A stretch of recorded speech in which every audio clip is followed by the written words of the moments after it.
Bueno, seguimos en la segunda parte, que es la representación del proceso de escritura. Hice un pequeño corte para que los videos no sean tan pesados. Decíamos entonces, luego de esa revisión, lo que el autor tiene o el escritor tiene justamente el texto terminado. ¿Qué es lo que planteaba justamente el modelo de representación del proceso de escritura? Ustedes fíjense que en este esquema estaría representado básicamente lo que sería cómo funciona el proceso de escritura adentro de la cabeza del autor. En ese sentido, lo que vamos a ver que primero tenemos lo que habíamos dicho, que son los conocimientos del escritor. Esos conocimientos del escritor es lo que en el aula básicamente se llama los conocimientos previos. El escritor trae, si nosotros ya nos ponemos a ver durante su escolaridad, siempre, a partir ya de los 6 años, siempre va a traer estos conocimientos que se los va a dar justamente experimentar mucho antes con la lengua, es decir, mucho antes de entrar a la escuela. Trae entonces los temas, los posibles auditorios, los géneros discursivos, las habilidades lingüísticas, ya lo tiene desarrollado. En ese sentido, la comunicación implica obviamente embarcarse en un proceso que involucra la variedad de las decisiones, pero entre esas decisiones siempre va a estar ese conocimiento previo que el escritor traiga. Cuando nosotros ya esos conocimientos previos vienen, o esos conocimientos del escritor, entran a jugar, fíjense, en una especie de ida y vuelta en los procesos de redacción. Pero en ese proceso de redacción, si nos vamos a la parte superior del esquema, vamos a encontrar el contexto de trabajo. Es decir, en ese contexto de trabajo, en el momento en el que el escritor está redactando un texto, elaborando un texto, tenemos por un lado la tarea de escritura. ¿Qué escribe? ¿Sobre qué tema? ¿Para quién? ¿Con qué propósito? Y fíjense que cuando nosotros hablamos de la tarea de escritura, hablamos que todas estas preguntas son las que muchas veces no figuran dentro del aula y deberían figurar como andamiaje para la producción. Estas son las preguntas que el docente debe plantearse, digo el docente porque es justamente el adulto de referencia que hace escribir a los chicos y a los niños, que debe plantearse que no puedo solamente decir escribo un texto, sino que justamente tengo que tratar de contextualizar ese trabajo de escritura que el estudiante está a punto de realizar. Y por el otro lado tenemos en ese contexto de trabajo el texto en proceso, lo que decíamos recién de esta mirada en 3 pasos que ahora la vamos a analizar abajo. En lo que sería la parte inferior del esquema tenemos ya lo que sería el proceso de redacción. Entonces ahí fíjense lo que dice Flower y Hayes, que hay una planificación, una puesta en texto y una revisión, que es un poco lo que veíamos recién, ¿no? La planificación es la de fijar los objetivos, generar las ideas, armar un plan. Las flechas después van hacia la puesta en texto, es decir, hacia el cuerpo, hacia la hechura del texto, siguen hasta la revisión, que es lo que decíamos recién nosotros, que es la evaluación y la edición, pero fíjense la dirección de las flechas de abajo. O sea, después de la revisión, volvemos hasta la misma planificación, si se quiere.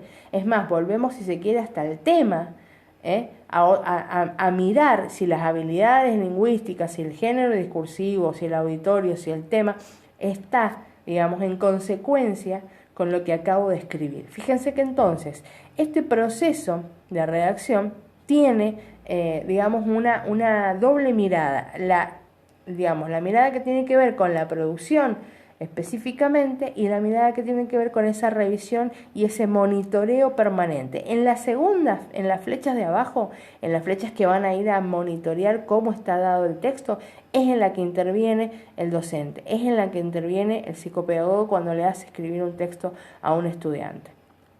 Ahí es donde justamente esos propósitos, esas habilidades, ese tema debe ser monitoreado, pero también debe ser acompañado por aquel que pide la actividad.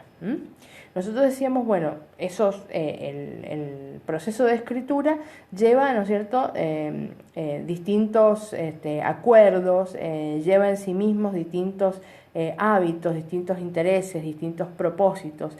Entonces, no podemos proponer una fórmula estandarizada para decir cómo vamos a aprender a llevar a cabo un proyecto de escritura. Pero a la hora de encarar una producción podemos resaltar algunas cuestiones, algunas nociones que contribuyen y mucho a orientar el trabajo de la composición. O sea, cómo actuamos al escribir, qué factores condicionan este trabajo, qué recursos se movilizan, qué conocimientos se requieren son una gran ayuda para estratégicamente abordar la tarea de escribir. En ese sentido, muchas veces lo que tratamos de hacer los docentes es justamente acompañar, no dar las respuestas, pero sí acompañar a que el alumno busque en su interior este proceso y que este proceso lleve en distintas etapas a ser exitoso. El gráfico de Linda Flower y John Hayes justamente tiene que ver con esta teoría de la redacción como proceso cognitivo. Esta cuestión tiene que ver, o sea, esquematizar, justamente es lo que han tratado de hacer, esquematizar cómo en la composición de un texto es en definitiva un recorrido. Acá vamos a mirar entonces que la escritura justamente no es una tarea espontánea y veíamos la diferencia entonces con la oralidad. ¿Se acuerdan en el cuadro que veíamos la diferencia entre lengua oral y lengua escrita, ¿no? Esta cuestión de la espontaneidad, del apoyo gestual que tiene la oralidad es justamente lo que hace o lo que la hace totalmente diferente de la escritura, que no posee estos elementos, que posee otros que también tienen que ver con, por ejemplo, perdurar en el tiempo, sugerir muchísimo más, estar abierta a la interpretación, y estos son los elementos que hacen que la escritura en rigor sea justamente o absolutamente un proceso y no algo que ocurre porque sí. En términos de proceso, ahí es donde figura el papel o el rol del docente, del psicopedagogo, del directivo, de cualquier adulto de referencia que, digamos, que quiera que otro escriba un texto. Bien, esta,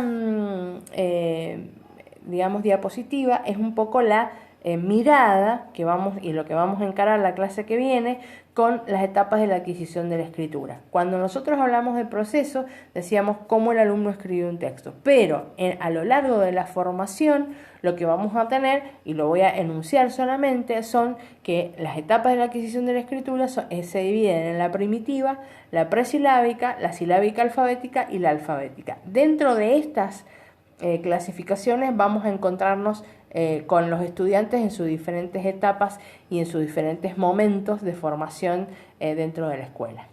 Bien, bueno, más breve hoy porque no hemos tenido intercambio, pero bueno, espero que haya quedado claro el tema. La idea es entender el proceso de escritura, el proceso mental, y obviamente ya mirar en la próxima clase cómo se adquiere, y por sobre todo el otro tema que nos estaría quedando de esta unidad sería cómo se enseña. Ahí entonces vamos a ir viendo y monitoreando también el tema de la oralidad. Espero que haya sido claro. Nos volvemos a encontrar el otro jueves. Discúlpenme por la ausencia. Pero bueno, han surgido algunas cuestiones de salud que son imposibles de aplazar. Nos encontramos entonces la semana que viene. Que estén muy bien.